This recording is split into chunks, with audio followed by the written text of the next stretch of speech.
Bulk carriers transport unpackaged cargo such as iron ore, coal, cement and grains, amongst various other commodities. Before each loading, the cargo holds needs to be thoroughly cleaned with specialized high-pressure jets and cleaning tools. Whilst cargo hold cleaning may be carried out when the vessel is docked at the berth, it is often done while the vessel is moving.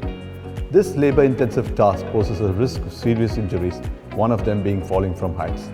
To counter this, we can use cherry pickers or mobile elevating platforms. However, these are costly and only applicable when vessels are docked. OSM Maritime renders services to over 700 vessels, including full technical management and crew management, and is looking for a solution that could facilitate cargo hold cleaning in a safe and efficient manner. This solution should be easily deployed by crew on board vessels during the voyage and allow for effective cleaning of cargo holds. This typically requires reaching heights of over 15 meters and handling water jets with chemicals and cleaning solutions. The solution should also be adaptable to handle different standards of cleanliness requirements depending on the nature of the previous and the subsequent cargoes. In addition, as the cleaning is often done during the voyage, the proposed solution would have to withstand the stability conditions of the vessel while she is at sea.